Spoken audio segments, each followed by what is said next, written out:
This review was made possible by contributions from viewers like you.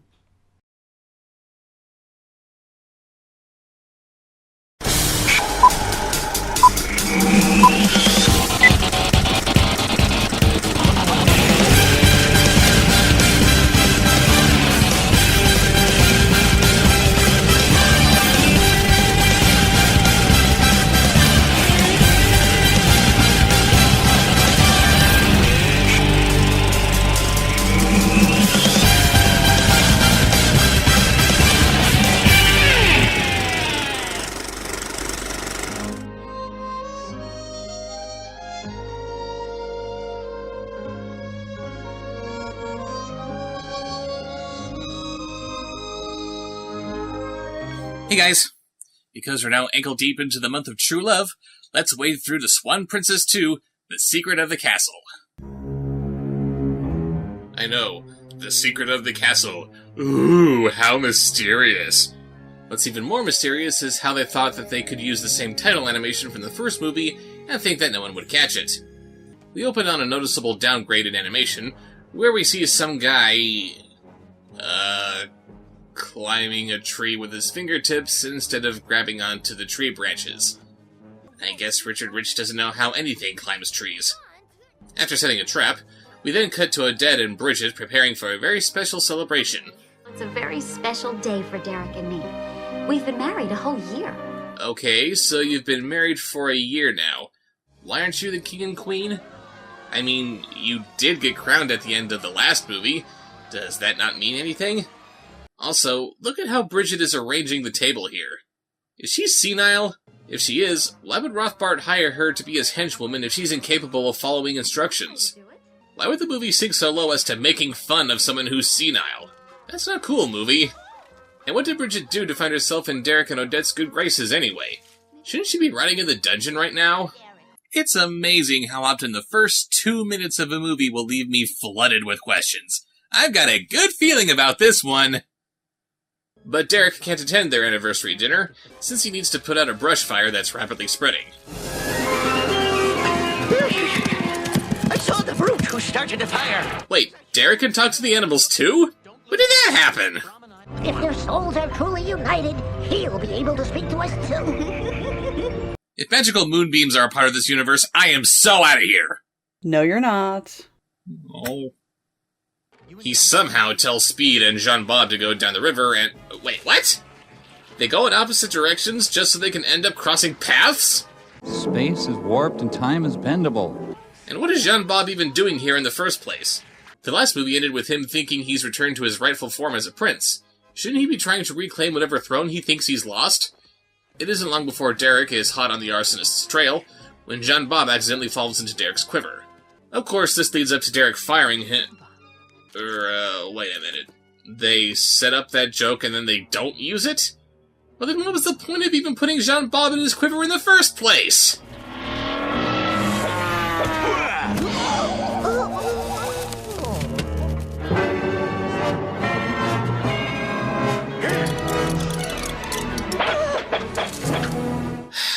Okay, it's been pointed out to me that it is possible for someone to catch an arrow after it's been shot. And while this stunt is impressive, it isn't being done while the guy's back was turned, and the arrow wasn't aimed directly at him like we see in the first movie, and this is impossible! Meanwhile, Odette is helping the local peasantry. You're an angel. That's why I married her.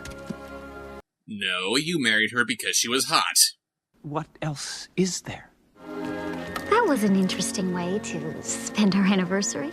Yeah. Huh? Today's our anniversary? Yeah, remind me again why you married this guy? Same answer. Because he's hot. What else is there? Oh yeah, right. She forgives him, and then we're introduced to Rothbart's old partner in crime, a wizard named Clavius, and his henchman named... Hurry up, Knuckles! Knuckles? His henchman's name is Knuckles? Does he also have a pet hedgehog named Sonic? Hurry up, Knuckles! Today, we conquer the world! Of course. Too bad you didn't live to see this day, old partner of mine. We conquered the forbidden arts together, and then you drove me underground. If we don't finish off Derek, I can't get into his castle and get the forbidden arts. Capiche? Derek's been living in there for a whole year. He's probably found it all anyhow. Rothbart and I were the only ones who knew where it was. Knew where what was? The Forbidden Arts? When the first movie said that Rothbart had mastered the Forbidden Arts, I thought he just learned a couple of nifty magic tricks. But the Forbidden Arts are a thing that you can just find? That's not how any kind of arts work. I can find a painting. I can't find painting. I can find a sculpture. I can't find sculpture. I can learn magic. I can't find magic. I will destroy Derek, the boy you were too weak to defeat! Just for a moment, think about how many hours they spent posing for that portrait while the painter meticulously captured their image. Is this Clavius guy Rothbart's jilted lover? After we get some exposition about how tomorrow is Queen Uberta's birthday, where we see even more shamelessly recycled animation, we join Rogers, who has been gathering clues as to who might be setting the fires. Because he's a part of ye old CSI.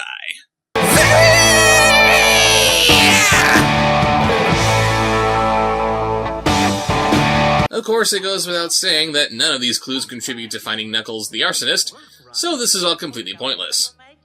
Later, we find Odette patching up Puffin's injuries from the night before, and John Bob explains why he's still a frog despite how he's supposed to be a prince. Odette gave you the kiss, and you're still green and funny looking. Something went wrong, that's all. Wow. That's got to be the laziest explanation to keep a running gag going that I've ever seen in my life. You still having voice problems? Playing it off. Okay, second laziest explanation to keep a running gag going I've ever seen in my life.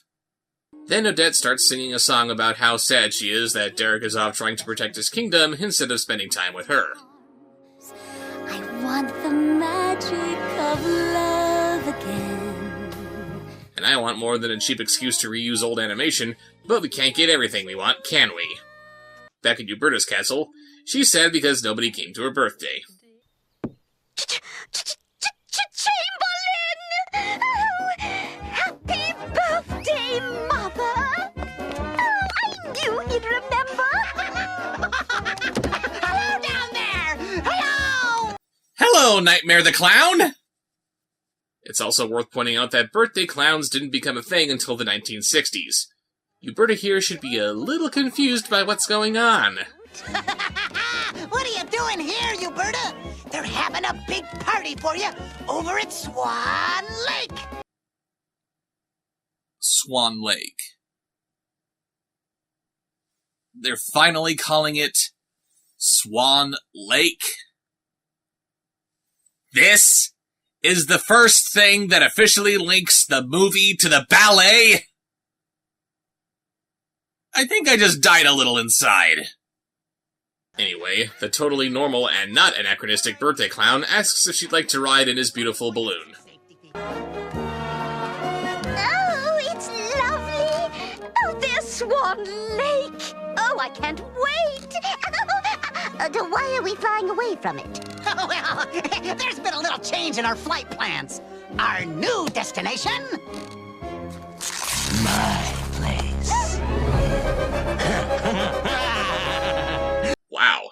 He somehow was able to stuff all of that beard inside of a perfectly skin-tight mask. Not even Batman collaborating with Rick Baker could pull that off. Seriously though, why didn't he just use magic to change his face? Oh wait, he still has to find the Forbidden Arts. Never mind. And don't feel too afraid for Uberta's safety. If she's not afraid, what reason do we have to be? Whatever it is you have planned, you'll never get away with it because you are a bad person, and bad people stand no chance against good people, like my son, Prince Derek. Your badness will be the end of you, and our goodness will be our triumph. Bad is bad. Good is good. Bad, bad, good, bad. Good, good, bad, good, bad, good. Have you any idea the penalty for kidnapping? Where's the gag? giving anything a sock. But I'm not even talking about kidnapping a queen. Just your basic kidnapping. Yeah. I don't hear you. Yeah. Jeez, and I thought Rothbart was an embarrassing villain. I know that a sequel is supposed to up the ante, but this isn't how you do it. Don't touch me! I may be a hostage, but I am still the queen, and it is still my birthday. You will walk 5 steps behind me. No more, no less. Come. 1, 2, 3, 4, 5.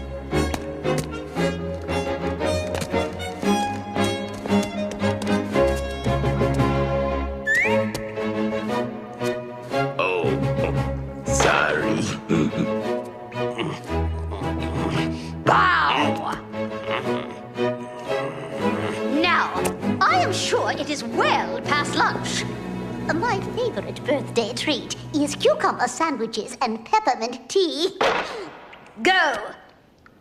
You know, this might work if Knuckles came out and said that he's only working for Clavius because he's hit upon hard times, and he actually respects the Queen a lot more than you might think that someone in his position would, and that's why he's treating her nice.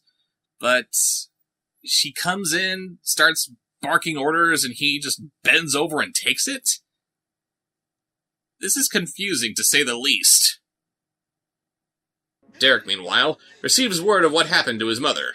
If I'd had been there for her birthday, this wouldn't have happened. Damn my responsibilities to the kingdom! He sends Rogers and his lackey Bromley to defend Uberta's castle, while leaving his wife in the care of Puffin. Hey, here's an idea. Since Clavius has no reason to attack Uberta's castle if you face him on your own, like the ransom note says, why don't you leave Rogers and Bromley to look after your wife? Wouldn't that make more sense than leaving her with a bird? Yeah! Old Derek will find the Queen and come clumping back before you know it. He is brave. Brave? He's a fool. My god, the voice acting in this is so bad. I honestly thought that the same voice actor was playing both Puffin and John Bob, but he was still doing Puffin's Irish accent. But no, it's 2 different voice actors, and the guy playing John Bob can't consistently do a French accent. How difficult can it be? All you have to do is channel the Frenchman from Monty Python's Holy Grail, you silly English kniggets! What a strange person. That's what you do for a friend. Oh, that's what you do for a friend. That's what you do for a friend, my friend. That's what you do for a friend. You hang on through the hard times. Make them laugh when they're feeling low. And when danger's near, you say, no fear. Ugh, I didn't bring this up in my last review, but they sang a song about no fear. Why? I don't know. It looked good on a t-shirt, and I guess they thought that was enough to make a song out of it. But are they really pushing to make this into the movie's catchphrase? If that's the point, maybe they should try using a catchphrase that doesn't already exist! Cute. Catchy. Didn't work. Well, I guess my work here is done. John Bob pretty much covers everything with that line. Meanwhile, back at Clavius' secret volcano lair... You're driving me nuts with this birthday thing! Movie, stop making me empathize with the villain. This doesn't make me want to see Uberta get out of here alive. And then Clavius just walks into Odette's castle without any kind of opposition. Yeah, maybe this is why putting a Puffin in charge is a fucking stupid idea! Get out. I just got here. Besides, I came to pick up something. The forbidden arts? What are you talking about? Derek destroyed all that when Rothbart died. Wow, I didn't know that someone could just destroy an entire field of study. I don't know who you are, but when Derek comes back... Derek ain't coming back. He's walking into a trap. A Clavius trap. Oh no! Not a Clavius trap! Clavius traps are the worst kinds of traps! I'd rather be skinned alive and buried in salt before being caught in a Clavius trap. What the hell is a Clavius trap? Bridget and the animals decide that the only thing they can do is try to beat Clavius to the forbidden arts themselves. Luckily, Bridget knows the titular secret of the castle, and leads them right to it. The Forbidden Arts. No, that's a plasma ball from Spencer's Gifts. Seriously, they couldn't help set this thing up as something more specific that would help Claudius take over the kingdom? Why are they calling this thing the Forbidden Arts? Even ignoring the fact that any form of art isn't a tangible thing that anyone can just find, they keep calling it the Forbidden Arts, plural. There's only one of that thing. They really couldn't call it the Mystical Orb of Antioch or something? That's not an arts.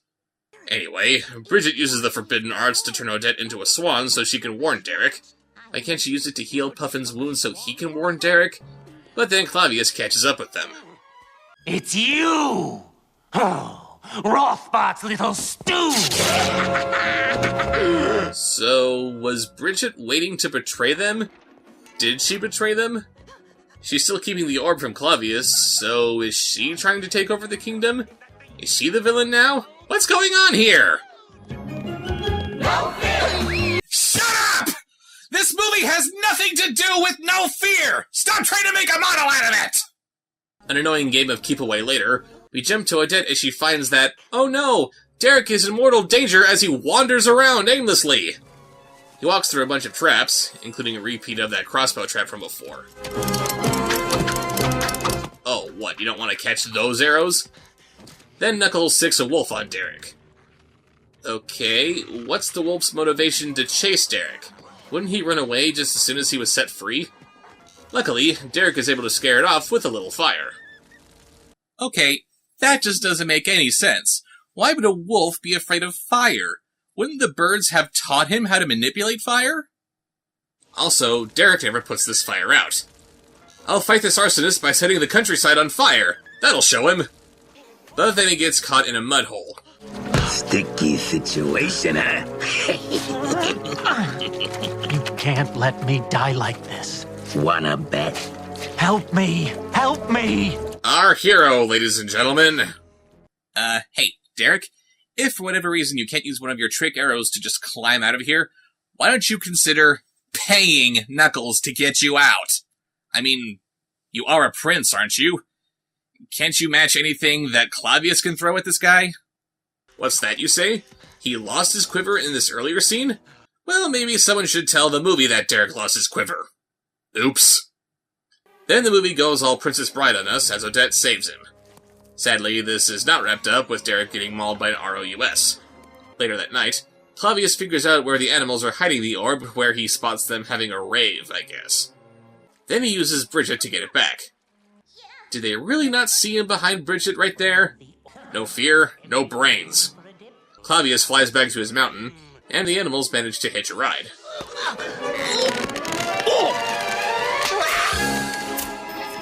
What am I, a slinky? You keep forgetting, John Bob. No fear.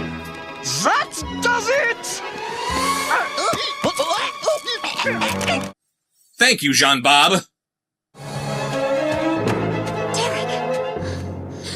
That's him. Wait a minute, how did Claudius get back to the mountain so fast? Is it in Rothbart's backyard? How dare you leave in the middle of my birthday? I hope you brought a gift to say you're sorry. A fishbowl wasn't exactly what I had in mind. Why is he offering her that orb as a birthday present? Doesn't he need that to take over the kingdom?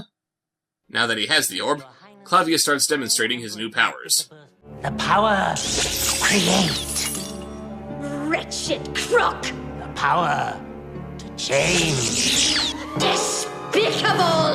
That color is so tacky! The power to destroy. You horrid man! Why are you so offended by what he's doing? Why aren't you mistaking him for performing some birthday magic tricks for you?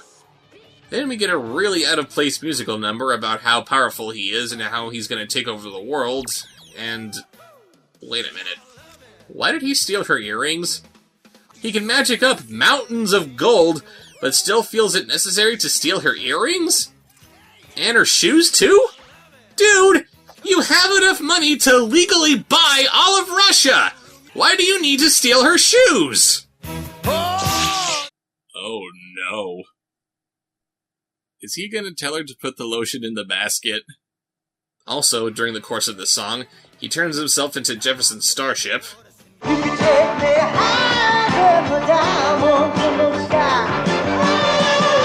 he dresses Uberta up like a milkmaid. Is he gonna play the well-hung stable boy? Oh, dear. This milk is so heavy, I'll never reach the house. Meanwhile, Knuckles captures Odette, and Derek gets her back by what? You're gonna walk on that rope instead of just climbing across it? You're making this so much harder than it needs to be, Derek! Knuckles throws Odette overboard, but luckily, Derek catches her with the aid of one of those ropes that gets longer as it falls. Physics! Physics! Physics! Back inside, Uberta refuses to shut up, so Clavius turns her into a bunch of different animals that are just as incapable of shutting up. Dude, stop turning her into things that make noise! If you want her quiet, just turn her into a rock or something! Does it? You're getting the guillotine! Guillotine, you idiot! The L's are silent! Don't you dare hurt my mother. What? You heard me. No, I didn't hear you. You're too far away. What did you say? Oh, you're charging at me with the sword. Yes, I see. Well, here's the thing. What now? Derek and Clavius duke it out while the animals get Uberta to the balloon. Did you really think you could beat the forbidden arts?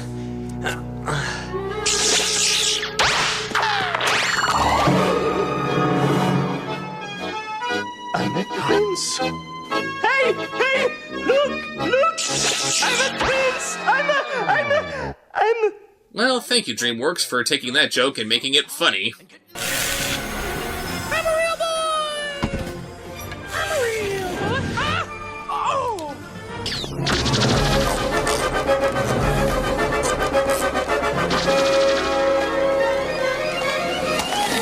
Wake up, little buddy. Oh no. They all make it out as they drop the orb into the volcano, making it explode and taking Clavius with it. But oh no! Jean-Bob is dead and Odette is stuck as a swan. It's okay, just throw some magical moonbeams on them and they'll be as good as new. Hooray for recycling plot points that had nothing to do with this movie whatsoever! On to Swan Princess 3, The Mystery of the Enchanted Treasure. Oh, and look! They had the budget to put the number 3 on the original title animation. Fancy! We open on... some southern bird character we're never gonna see again, so I have no idea why they decided to make him one of the main characters. Yeah, I love my new home, love sitting in my favorite spot, down by the Babbling Brook. From New Orleans with love. And what's this oh-so-important character's name? Whizzer. No, I'm not kidding.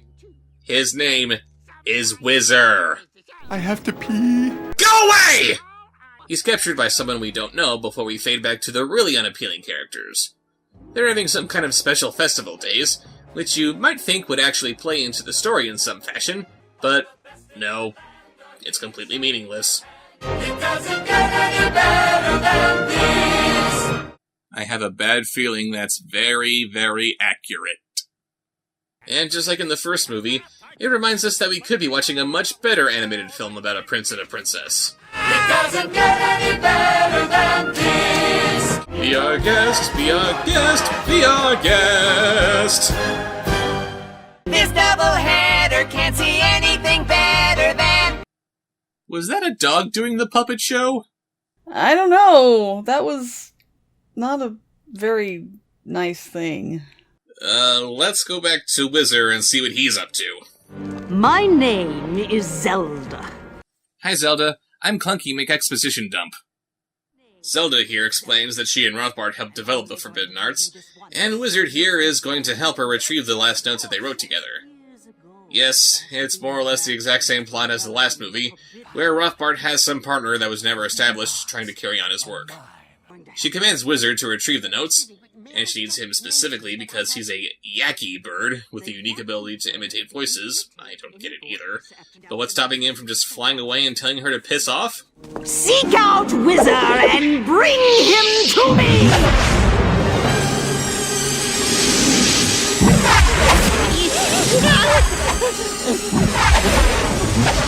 My little seekers are a far cry from the forbidden arts, but they can find you no matter where you go.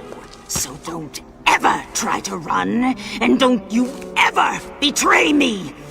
Now go find out about those notes! Seekers, bring me the notes! Hello! Back at the festival, Jean Bob is training for the obstacle course, the first prize of which is getting to be prince for a day. You're gonna enter the obstacle course? That's right, Mr. Inch at a time. TMI, dude! TMI!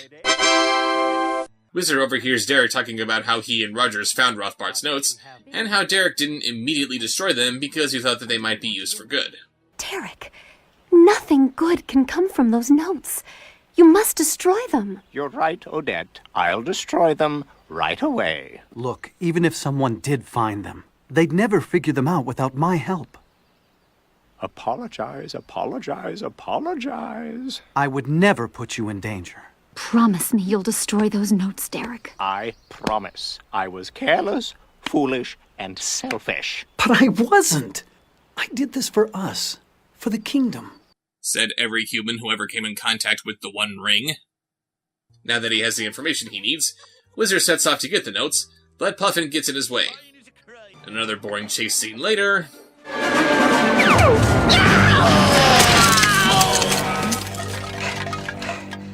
Well, that just doesn't make sense. Everyone knows that porcupines are blunt objects.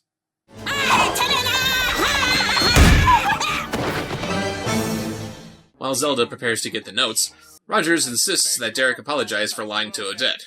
Why do I always have to be the one to apologize? Because that's what we husbands do. We hunt, we fish, we watch sporting events, and we apologize. Isn't it enough that I fight the dragons?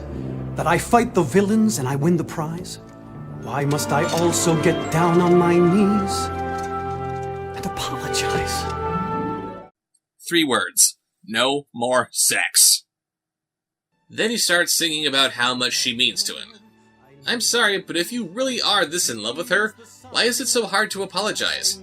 I know I just joked about how if she's angry that means no more lovin', but in all seriousness, there are times when I say something boneheaded to my girlfriend, and it kills me knowing that I said something to offend her. When that happens, I'm tripping over myself to make it all better. Why is it so hard for Derek to say, Odette, I'm sorry for allowing the potential for so much evil to remain in the world? Oh, and let's hear it for another montage of old footage to save on the animation budget. Stop being lazy, movie! The next day, Odette is taking down names for the festival talent show, while wearing her finest ball gown, naturally, but she doesn't recognize Uberta signing up for a dance-off. Why not? Is it because she's wearing black? I guess so, since nobody recognized Odette from the first movie where she was seen wearing black. Rogers, who is it? Do you know her? I don't know. Come now, Rogers. I know he confides in you. Who is it? I promise I've never seen her before. Apparently, black conceals your entire identity, regardless of how much your face is actually showing. The point of her, disguising herself is that she wants to win the contest fair and square instead of just being given the first prize since she's the queen, but she still needs a dance partner. I know someone who would jump at the idea. Jean Bob? Why would you think that Jean Bob would be a good tango partner? I know someone who would jump at the idea. The tango? Wait, you weren't thinking of Jean Bob? Well then why did you emphasize the word jump like that? Back me up here, you all thought she was talking about Jean Bob too, right? The tango? The tango's the most difficult dance known to man. No, that would be the Futterwacken.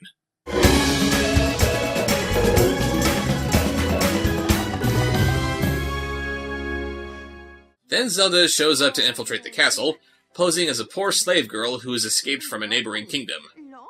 For some reason, Roger seems to be falling for Zelda's little trick here pretty easily.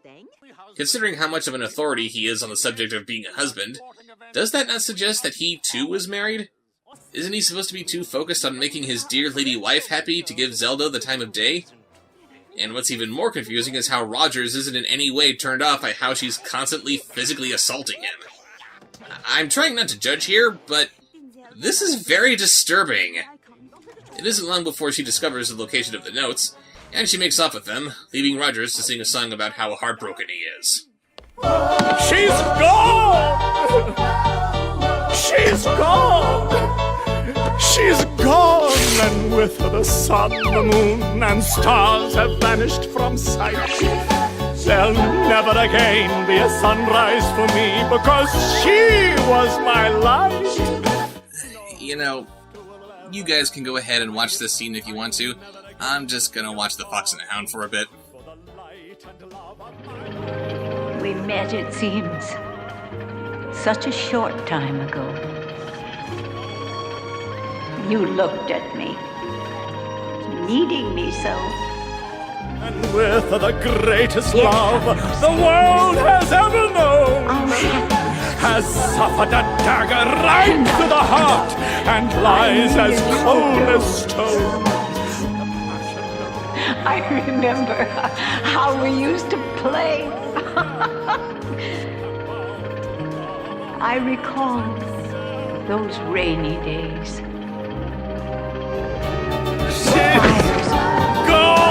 Get a grip, Rogers. You're making me nauseous. Save your words of encouragement. Nothing can bring me cheer. Goodbye may seem forever. Farewell is like the end. But in my heart's the memory. And there you'll always be. He just can't stand the pain of being hurt. For the reason the world had turned was Zelda. No other love in history held her.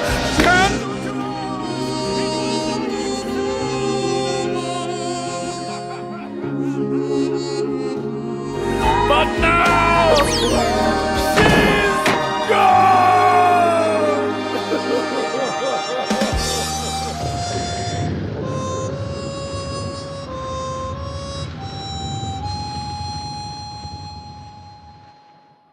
We join Zelda back in her cave, where she's trying to smash the trunk open with a hammer. Mistress of the Forbidden Arts, ladies and gentlemen. When that doesn't work, she shoves Wizard's beak into the lock because that's how locks work. Just shove anything in there and it'll unlock, right? Just because it's animated, and just because it has animals in it, that doesn't make it the Flintstones! Finally. I'm free! I'm free! I am free, aren't I? Yes, begone, you worthless mass of feathers. Woohoo! Woo! Wait a minute, did they just do the kazoo disappearing sound effect? Son of a bitch, the movie thinks that it is the Flintstones! Finally, the greatest of them all. The power to destroy... What's this? Someone's torn off the last word! It's only one word. What's the worst that can happen? What? Are you talking to me? Kira. Well, why didn't you say so? It would seem that Derek is the one who tore off this last bit of the notes as a way of ensuring that no one could use them without his assistance. Zelda writes a letter to Derek to tell him that she has a debt, and then she tells Wizard to get the last bit of the note. I'll take care of Odette. Seek her out and bring her to me! Seek out the missing note and bring it to me! Come on! So she has Odette in her clutches, and she waits for Derek to arrive with the last bit of notes while singing another out-of-place song. Hallelujah!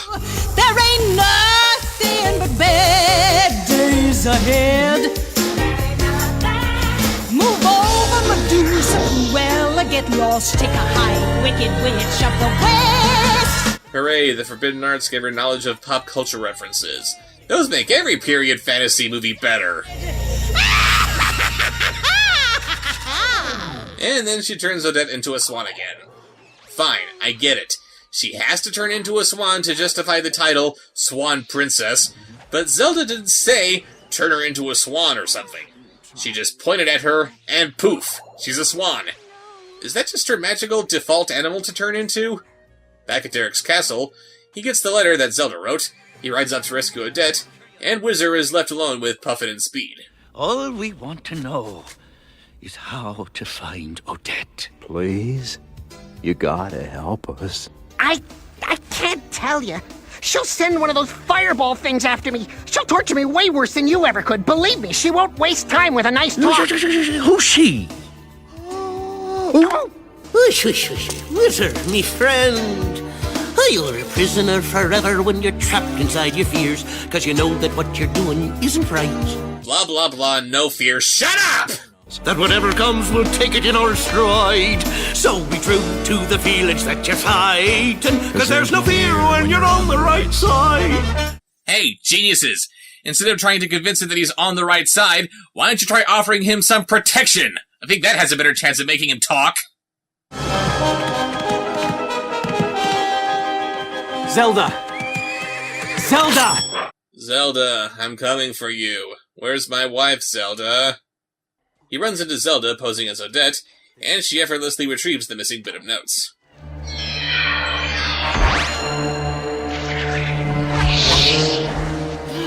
You keep falling for that fake Odette trick, don't you, big guy? Keep falling? That only happened once. How does she know that happened? Maybe she saw the first movie? So yeah, now that she has the last bit of the notes, she has complete mastery of the forbidden arts. Tu Ana Bene, Candora Illustri, Poopsis. Poopses?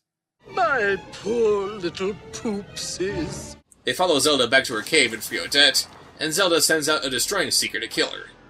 The only way to stop it is for Derek to destroy Zelda's wand, but she's just too powerful for him. Bye, Derek. Hello, Zelda. Rothbard, you're alive! Amazing, isn't it? Wait a minute!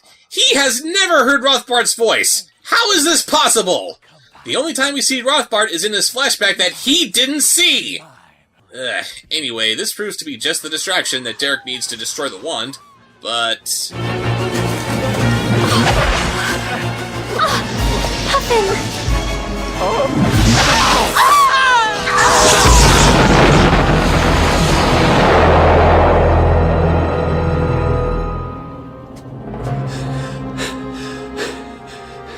Odette! Where is she? Where is Odette? Oh, Derek, she's gone. Wait. She is? That's the best they could do to convey that Odette was caught in the fireball? They couldn't show it getting a little bit closer, or an extreme close-up of Odette as she's engulfed in flames? We're just supposed to infer from this that she's dead? Why couldn't they show Derek looking for her and then finding a charred pile of swan feathers? That'd do it. So, yeah, Odette's dead, and there's nothing left to do but destroy the notes. If you can hear me, Odette, I'm sorry. Oh, I pray something good can still come from destroying these notes.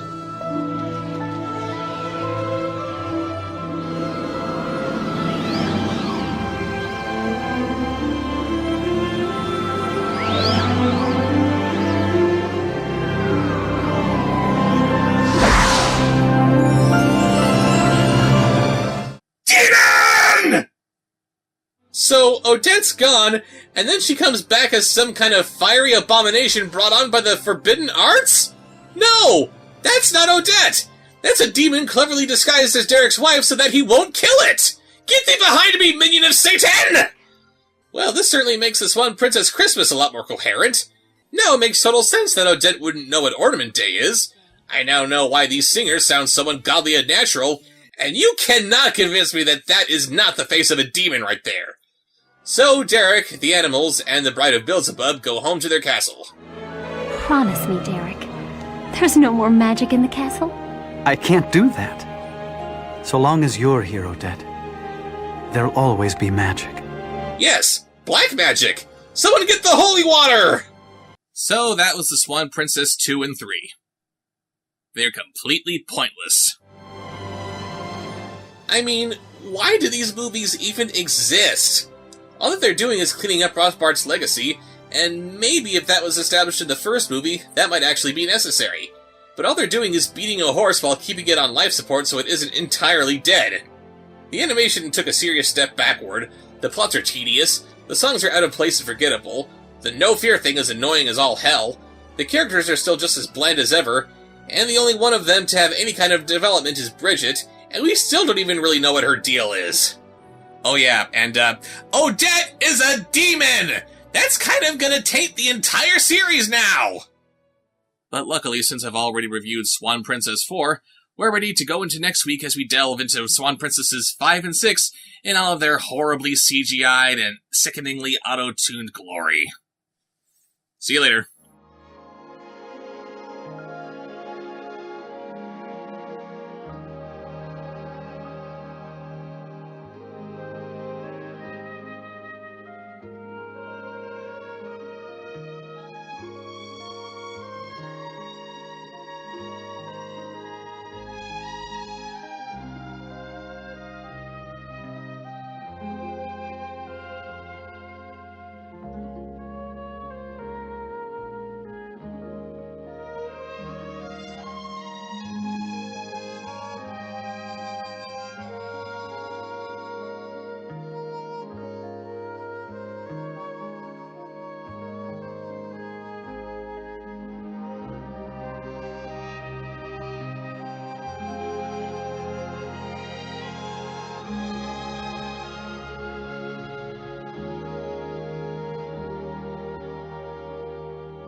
Subscribe, like, follow.